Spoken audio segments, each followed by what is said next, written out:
Anak ini diberi nama Han Swat Hong, angin salju. Ini diambil oleh Pangeran Han Tiong untuk menamakan puterinya. Karena ketika puterinya terlahir, Pulau Es dilanda angin dan salju yang amat kuat. Pada pagi hari itu Swat Hong, anak perempuan berusia 6 tahun lebih itu, duduk bengong di tepi pantai Pulau Es. Dia sengaja memilih tempat sunyi yang agak tinggi ini untuk melihat jauh ke selatan. Dan hatinya penuh rindu terhadap ayahnya yang sudah pergi selama 3 bulan itu. Hong Ji, anak Hong. Swat Hong menoleh dan melihat bahwa yang memanggil tadi adalah ibunya. Dia lalu meloncat bangun, lari menghampiri ibunya. Meloncat dan merangkul leher ibunya dan menangis. Ibunya tertawa. "Ayah, anakku yang biasanya periang tertawa mengapa menangis? Mengapa bulan yang berseri gembira menjadi suram? Awan hitam apakah yang menghalanginya? Ibu, kau kejam." "Ih, ibumu kejam? Mungkin kalau sedang menyembelih ikan atau ayam. Akan tetapi ibumu tidak kejam terhadap manusia." Memang watak Liu Bui, ibu anak itu, atau istri Pangeran Han Tiong adalah lincah gembira yang menurun pula kepada Swat Hong. "Ibu kejam, mengapa ibu tidak berduka? Apakah ibu tidak rindu kepada ayah?"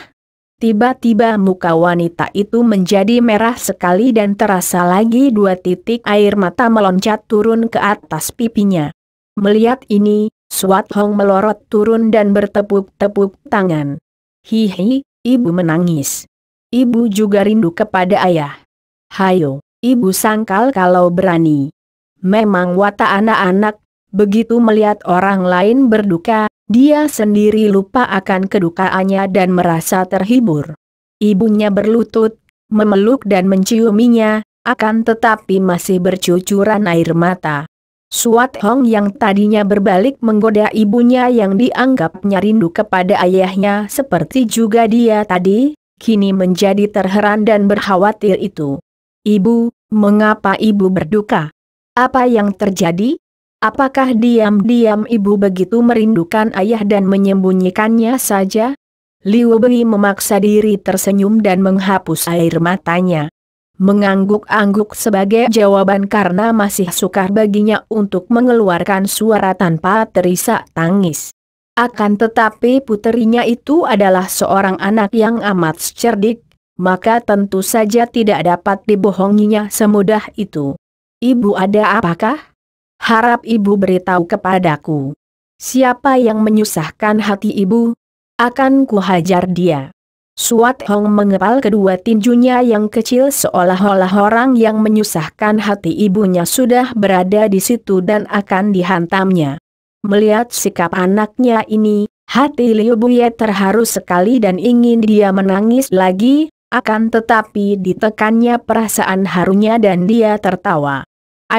Hong Ji, kalau ada yang kurang ajar kepada ibumu, apakah ibumu tidak dapat menghajarnya sendiri?" Swat Hong tertawa. "Memang aku tahu bahwa kepandaian ibu juga hebat, biarpun tidak sehebat ayah. Akan tetapi tidak puas kalau aku tidak menghajar dengan kedua tanganku sendiri kepada orang yang menyusahkan hati ibu. Anakku yang baik." Untuk menekan harunya, Liu Bui mengangkat tubuh anaknya, dipeluk, diciuminya kemudian dia membentak, "Terbanglah!" dan melempar tubuh anak itu ke atas. Swat Hong bersorak gembira. Itulah sebuah di antara permainan mereka. Dia senang sekali kalau dilempar ke udara oleh ibunya. Terutama kalau ayahnya yang melakukannya karena lemparan ayahnya membuat tubuhnya terbang tinggi sekali. Namun kini lemparan ibunya cukup menggembirakan hatinya. Karena biarpun ibunya tidak sekuat ayahnya, lemparannya cukup membuat tubuhnya melambung tinggi melewati puncak pohon. Ketika tubuhnya melayang turun, ibunya sudah siap menyambutnya. Akan tetapi dasar anak nakal, dia menggunakan kesempatan ini untuk berlatih. Dia cepat membalikan tubuh sehingga kedua kakinya di atas. Dan cepat dia menggunakan kedua tangannya untuk menyerang ibunya, mencengkeram ke arah ubun-ubun. Itulah jurus terakhir yang dilatihnya dari ayahnya yang seharusnya dilakukan dengan loncatan ke atas dan menyerang ubun-ubun kepala lawan. Akan tetapi kini dilakukannya ketika dia melayang turun. Untuk memperingatkan ibunya, Swat Hong menjerit sebelum menyerang. Tentu saja Liu Buye tidak perlu diperingatkannya lagi. Semenjak menjadi istri Pangeran Han Tiong, wanita putri nelayan yang tentu saja seperti semua penghuni Pulau Es telah memiliki dasar ilmu silat tinggi. Telah digembeleng oleh suaminya dengan ilmu-ilmu simpanan yang tinggi. Sehingga dia menjadi seorang yang sakti seperti semua keluarga kerajaan itu. Melihat kegembiraan puterinya, dia pun cepat mengelak. Dari samping dia menyambar kedua lengan anaknya dan dengan bentakan nyaring kembali tubuh anaknya dilemparkan ke atas. Tubuh itu melayang tinggi dan tiba-tiba dari atas Swat Hong berteriak girang. "Ibu, itu ayah datang." Mendengar ini, Liu Buye cepat lari ke pinggir tebing tinggi dan memandang ke laut. Wajahnya berseri-seri, jantungnya berdebar karena penuh rindu kepada suaminya. Benar saja. Tampak sebuah perahu dan dia mudah mengenal suaminya yang mendayung perahu itu dengan kekuatan dahsyat. Sehingga perahu kecil meluncur seperti seekor ikan hiu yang marah. Akan tetapi alis wanita ini berkerut ketika dia melihat dua orang lain di dalam perahu. Seorang wanita muda yang cantik. Hatinya terasa tidak enak. Dia tidak akan mengikat suaminya. Dan sebagai seorang istri pangeran calon raja tentu saja dia maklum bahwa suaminya berhak mengambil selir-selir sebanyaknya. Akan tetapi entah mengapa, kedatangan suaminya dengan dua orang itu, terutama seorang wanita cantik, mendatangkan rasa gelisah yang aneh di dalam hatinya. "Ibu, tolong dulu aku." Teriakan Swat Hong ini mengejutkan hatinya. Dia menengok dan melihat tubuh anaknya meluncur turun. Dia kaget dan baru sadar bahwa ketegangan mendengar suaminya pulang membuat dia lupa kepada puterinya. Sungguh pun Swat Hong telah memiliki ginkang yang cukup baik akan tetapi meluncur turun dari tempat tinggi seperti itu ada bahayanya patah atau setidaknya salah urat. Untuk meloncat sudah tidak ada waktu lagi. Maka cepat dia menyambar sebuah ranting kayu di dekat kakinya. Melontarkan kayu itu dengan tepat melayang di bawah kaki Swat Hong. Dan anak ini juga tidak menyia-nyiakan pertolongan ibunya. Dia menginjak kayu itu dan tenaga luncuran kayu itu dapat menahan dan mengurangi tenaga luncuran tubuhnya sendiri dari atas. Sehingga dia dapat meloncat ke bawah dengan aman. Seperti tidak pernah mengalami bahaya apa-apa, anak itu lalu lari ke arah ibunya dan berteriak girang. "Ayah datang, ibu." Ibunya hanya mengangguk tanpa menoleh, tetapi memandang ke arah perahu yang makin mendekat pantai. Ayah bukan datang sendiri. Ada seorang wanita dan anak laki-laki bersama ayah di dalam perahu." Liu Buye tetap tidak menjawab akan tetapi memandang tajam penuh selidik ke arah perahu. "Wah, jangan-jangan itu selir dan putera ayah." Swat Hong yang memang berwatak terbuka itu berkata mengomel. Dia pun sudah tahu akan kebiasaan para pangeran untuk mengambil selir, maka dia tidak akan merasa heran pula kalau ayahnya juga mempunyai selir di luar Pulau Es. Biarpun hatinya merasa tidak senang dan penuh iri memandang kepada anak laki-laki di dalam perahu itu. Mendengar ucapan yang tanpa disengaja oleh Swat Hong merupakan benda tajam menusuk hatinya itu, Liu Buye menjawab. Perempuan itu masih terlalu muda untuk menjadi ibu anak laki-laki itu. Sungguh pun bukan tidak mungkin dia adalah selir ayahmu karena dia memang cantik. Jawaban ini keluar dari lubuk hati Liu Buye sehingga keluar melalui mulutnya seperti tidak disadarinya. Barulah dia kaget ketika kalimat itu telah terucapkan. Cepat dia menoleh ke arah puterinya dan merasa menyesal telah mengeluarkan kata-kata yang penuh cemburu tadi.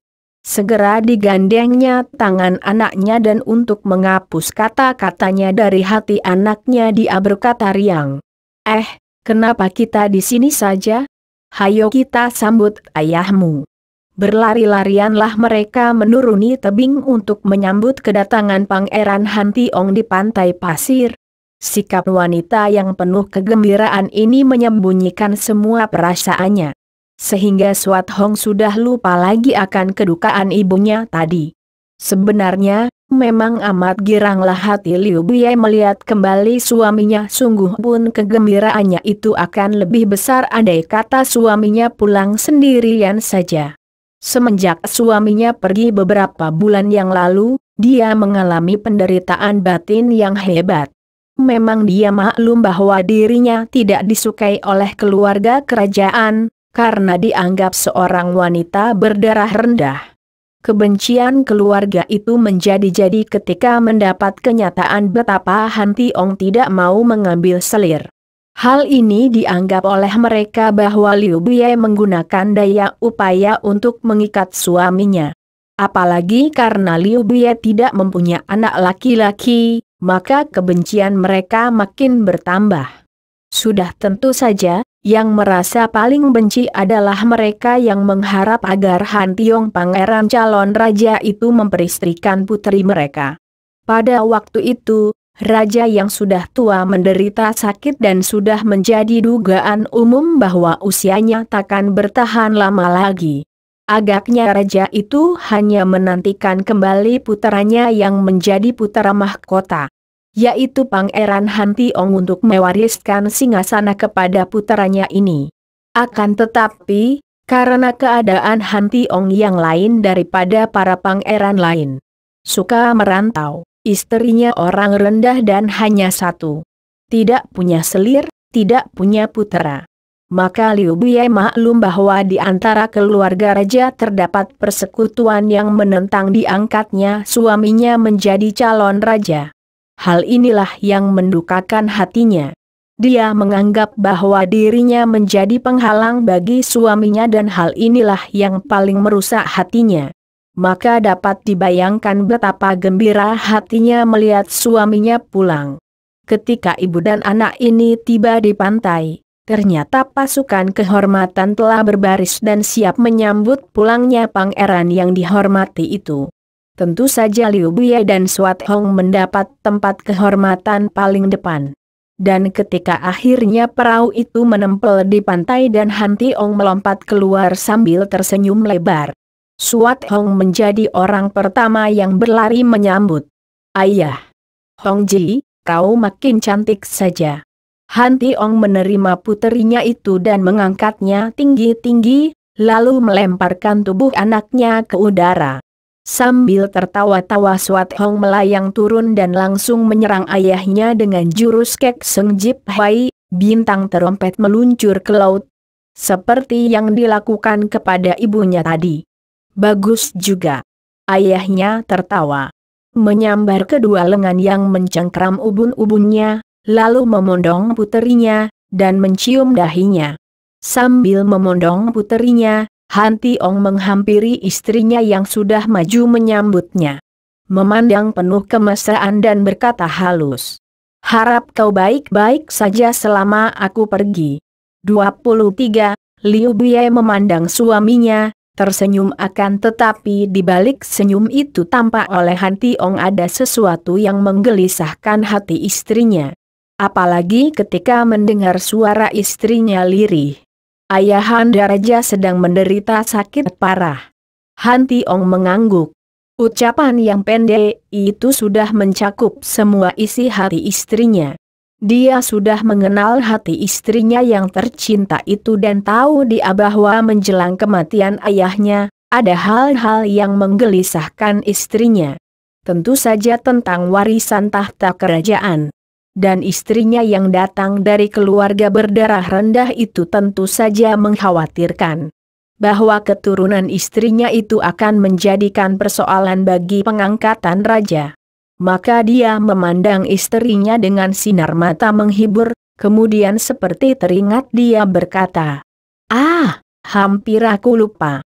Aku datang bersama seorang muridku, namanya Seng Liong. Akan tetapi di daratan besar sana dia dikenal sebagai Sintong. Seorang Sintong, anak ajaib. Ingin aku tahu sampai di mana keajaibannya. Hong Ji, jangan. Ibunya menegur, akan tetapi anak itu meloncat ke depan. Dan pada saat itu, Sin Liong sudah turun dari atas perahu. Baru saja dia berjalan menghampiri gurunya, tiba-tiba ada bayangan berkelebat.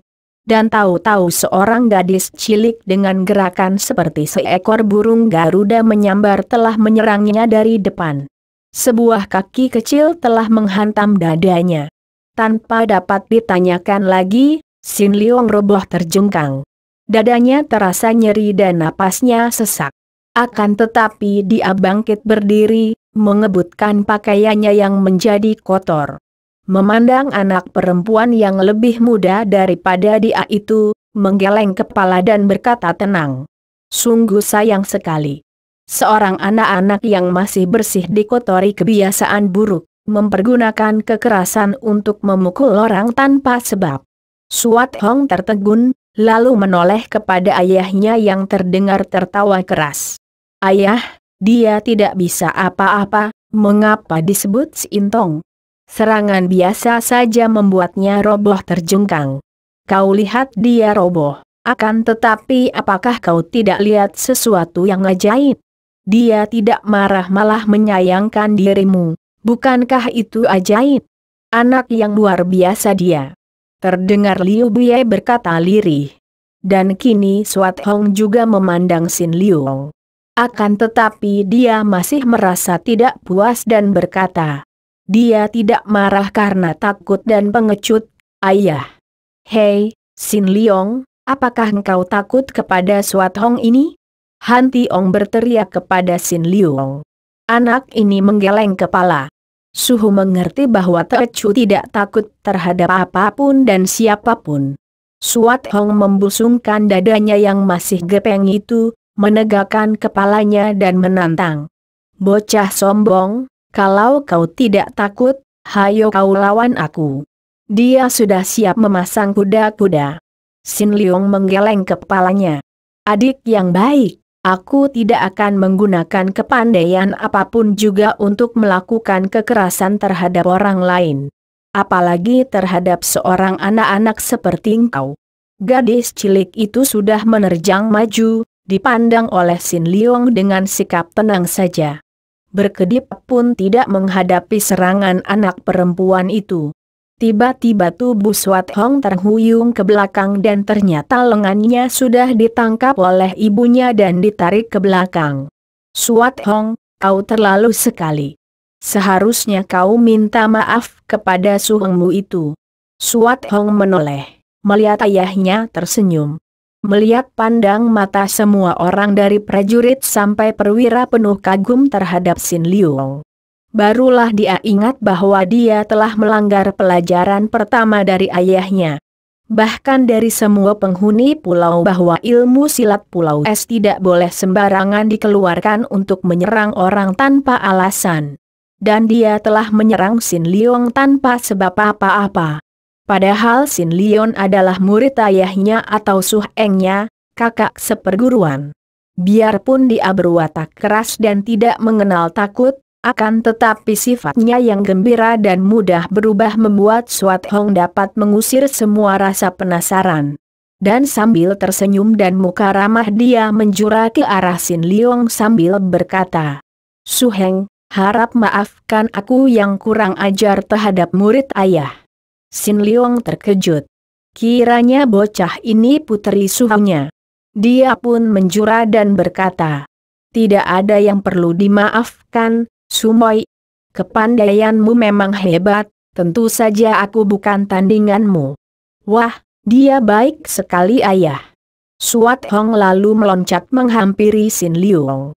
Menggandeng tangannya dan diajak lari ke pinggir di mana dia menghujani Sin Liong dengan pertanyaan-pertanyaan. Siapakah nama lengkapmu, Suheng? Dari mana kau datang? Bagaimana kau dapat menjadi murid ayah? Apa saja yang sudah diajarkannya kepadamu? Mengapa pula kau disebut Si Intong?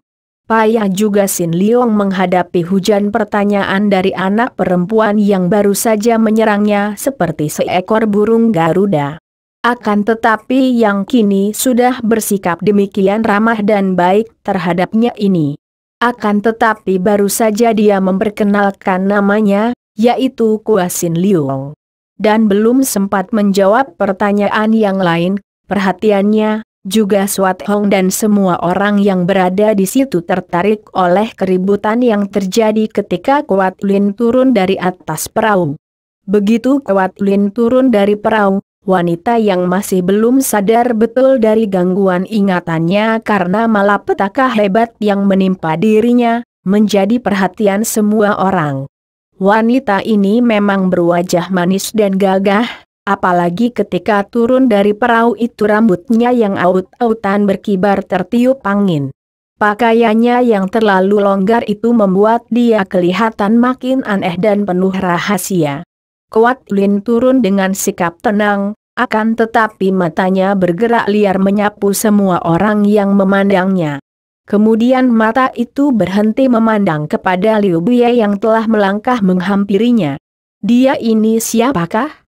Liu Bie bertanya tanpa mengalihkan pandang matanya dari wajah pucat itu.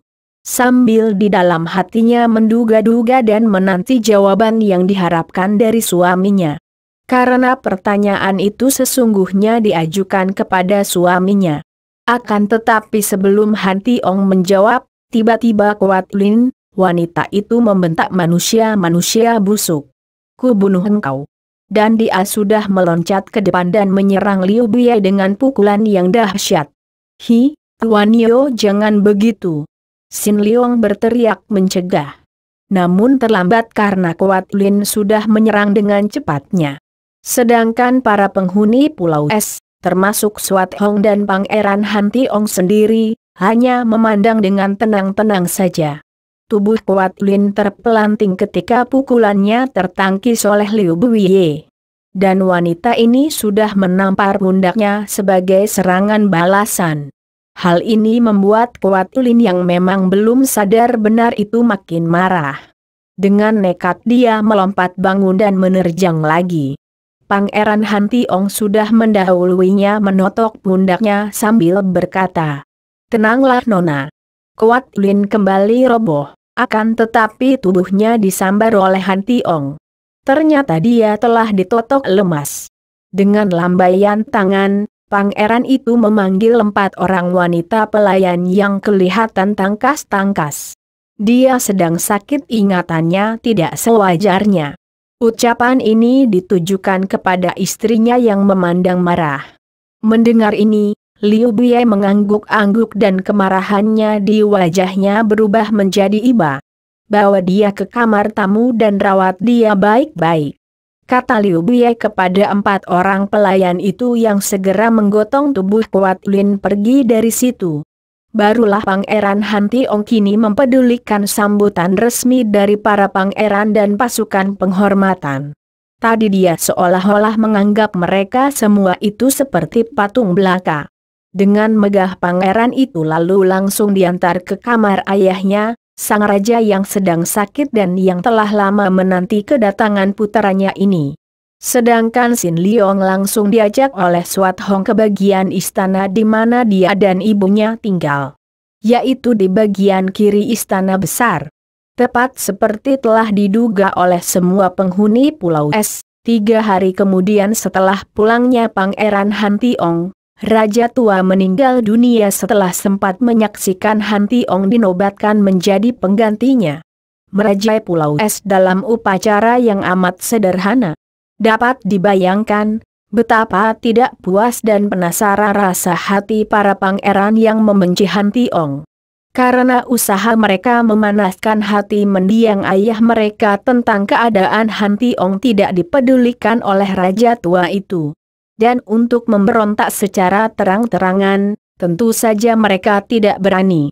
Karena di dalam pulau itu, pada waktu itu Han Tiong merupakan orang yang paling sakti. maka mereka itu hanya diam saja biarpun tidak pernah lengah barang sehari pun untuk mencari peluang dan kesempatan yang baik untuk menjatuhkan Han Tiong. Atau lebih tepat lagi, menjatuhkan Lui Bie yang mereka anggap sebagai biang keladi dari penyelewengan Han Tiong dari kebiasaan keluarga raja di Pulau Les. Setengah bulan kemudian, berkat perawatan yang baik dari Liu Bie dan para pelayan, juga dengan pengobatan tusuk jarum oleh Raja Han Tiong sendiri, ditambah obat-obatan berupa daun-daun yang dicari para anak buah Pulau Es atas petunjuk Sin Liu, gangguan ingatan yang diderita oleh De Kuat Lin menjadi sembuh. Pada suatu pagi, wanita yang bernasib malang ini duduk seorang diri di dalam taman istana. Taman yang bukan berisi bunga-bungan hidup, melainkan terisi ukir-ukiran bunga dari batu-batu beraneka warna, dihias salju dan patung-patung kayu. Sudah berhari-hari, dia duduk di taman ini dan didiamkan saja karena menurut Raja Han Tiong, wanita malang ini harus dibiarkan pulih kembali ingatannya dan tidak boleh diganggu. Namun, diam-diam dia sendiri melakukan pengawasan karena entah bagaimana, makin lama dia menjadi tertarik dan tahu bahwa dia jatuh hati kepada gadis ini. Tiba-tiba Kuat Lin melompat bangun karena mendengar gerakan di belakangnya. Sebagai seorang ahli silat kelas tinggi, sedikit suara saja cukup membuat dia siap waspada. Ketika dia membalik, dia melihat Han Tiong yang berdiri di situ sambil memandangnya dengan senyum ramah. De Kuat Lin yang kini sudah sembuh sama sekali, memandang penuh keheranan lalu menegur. "Siapakah engkau?" 48, dan mengapa aku bisa berada di tempat aneh ini? Melihat sikap gadis ini dan mendengar pertanyaan-pertanyaan itu, legalah hati Raja Han Tiong. Sikap dan kata-kata itu sudah cukup membuktikan bahwa Kuat Lin telah sembuh sama sekali. Telah kembali kepada keadaan sebelum mengalami tekanan batin hebat. Maka tentu saja tidak mengenalnya dan tidak mengerti mengapa dan bagaimana bisa berada di pulau itu. "Nona," girang hatiku mendapat kenyataan bahwa Nona telah sembuh dari lupa ingatan yang Nona derita belasan hari ini. Lupa ingatan? Sekaranglah aku kehilangan ingatan. Karena aku tidak mengenal engkau dan tidak tahu mengapa dan bagaimana aku bisa berada di tempat ini. Memang begitulah. Tadinya Nona lupa ingatan, dan baru sekarang Nona sadar. Sehingga Nona lupa lagi apa yang Nona telah alami selama belasan hari ini. Sungguh aku ikut merasa berduka dan terharu akan nasib Casa Sin Hiap yang amat malang. Tiba-tiba wajah itu menjadi merah sekali dan kemudian berubah pucat. Kau tahu apa yang terjadi kepada kami?" Raja Han Tiong tersenyum dan memandang wajah yang mengguncangkan hatinya itu dengan senyum mesra. "Tentu saja Nona. Aku dan muridikulah yang mengubur jenazah 12 orang suhengmu. Dan aku dan muridku pula yang menolongmu membawa ke sini kemudian mengobatimu sehingga sembuh hari ini. Aku adalah Raja Han Tiong, Raja Pulau ini dan kau berada di Pulau Les." Mata yang indah ini terbelalak. "Apa, di Pulau Les? Dan aku telah mendengar nama besar Pangeran Han Tiong. Sekarang telah menjadi Raja Han Tiong, Raja sebuah pulau kecil tak berarti Nona. Dan aku belum mengetahui namamu karena selama ini kau tidak menyebut namamu." Kuat Lin menjatuhkan diri berlutut dan menahan isaknya. "Saya menghaturkan banyak terima kasih atas pertolongan Paduka. Dan maafkan kalau saya tidak mengenal penolong saya. Saya bernama De Kuat Lin, orang termuda Kepsa Sin Hiap. Dan, kalau Paduka menaruh kasihan kepada saya ingin segera pergi dari sini, sekarang juga. Nona, aku adalah seorang yang tidak bisa menyimpan rahasia hati. Ketahuilah, semenjak pertama kali melihatmu dan melihat penderitaanmu, timbul rasa iba dan sayang di dalam hatiku. Karena itu, Kalau kiranya engkau suka, aku akan merasa berbahagia sekali kalau Nona mau tinggal di dalam istanaku ini. Sebagai seorang istriku, istri kedua Kuat Lin terkejut sekali. Dia telah berhutang budi kepada raja ini, dan sekarang raja ini secara demikian terus terang menyatakan cintanya dan ingin mengambil dia sebagai istri. Dia menjadi istri raja? Dia yang telah dinodai oleh Pak Jun Kaewong. Tidak. Maaf, saya harus pergi sekarang juga. Hanya satu tujuan hidup saya, dan Paduka tentu tahu, yaitu untuk membunuh iblis Pak Jun Kaewong. Han Tiong mengangguk-angguk. Aku mengerti dan aku sudah menduga bahwa seorang dara perkasa seperti engkau tentu saja tidak akan mau menerima tawaranku. Dan tidak mungkin aku mengharapkan seorang dara seperti Nona akan jatuh cinta begitu saja kepadaku. Akan tetapi, aku pun tidak terlalu mengharapkan yang ajaib. Aku jatuh cinta kepadamu, Nona, dan adanya aku berani meminangnya secara terang-terangan. Karena aku yakin Nona akan menerimanya berdasarkan cita-cita tunggal Nona itulah. Bagaimana mungkin Nona akan membalas dendam kepada Pak Jun Kaewong, sedangkan Kepsa Sin Hiap saja tidak mampu mengalahkannya. Akan tetapi kalau engkau menjadi istriku, soal membalas dendam kepada Pak Jun Kaewong sama mudahnya dengan membalikan telapak tangan. Ucapan ini berkesan mendalam, memang buat Kuat Lin termangu-mangu. Dia bukan gadis lagi dan tidak mungkin dia menjadi istri orang.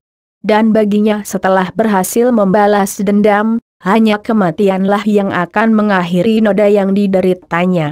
Akan tetapi, menjadi istri kedua Raja Han Tiong yang sakti, lain lagi halnya. Apa pula kalau orang sakti itu sendiri sudah tahu akan keadaannya? Apakah Paduka akan mengajarkan ilmu kesaktian kepada saya? Tanyanya dan kini dia mengangkat muka, memandang raja itu. Diam-diam dia harus mengakui bahwa laki-laki ini gagah dan tampan, sungguh pun usianya tentu tidak kurang dari 40 tahun. Terserah kepadamu. Kalau engkau suka memenuhi hasrat hatiku yang ingin memperistrimu. Kalau kau menghendaki, dalam waktu pendek saja aku dapat menangkap musuhmu itu dan menyeretnya ke depan kakimu. Atau, engkau boleh mempelajari ilmu dan aku berani tanggung bahwa selama setahun saja engkau akan mengalahkan musuhmu itu. Benarkah itu? Nona de Kuat Lin. Han Tiong bukan orang biasa membohong. Pula, aku tidak ingin mendapatkan dirimu dengan jalan membohong. Aku telah bicara terus terang dan andai kata engkau menolak sekalipun, aku tidak akan memaksamu. Sekarang juga, kalau engkau menolak, akan ku sediakan perahu untukmu. Nah, engkau yang memutuskan. Tentu saja timbul keraguan hebat di dalam hati Kuat Lin. Dia mengerti betapa lihainya Pak Jun Kaewong. Tentu saja dapat pergi ke Butong Pai dan melaporkan malapetaka yang menimpa Kepsa Sin Hiap itu kepada gurunya. Ketua Butong Pai, Kui Bok Sian Jin. Akan tetapi, gurunya sudah tua sekali.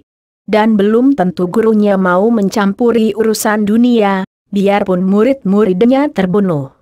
Mengandalkan para saudara seperguruan, agaknya akan sukar mengalahkan Pak Jun Kaewong.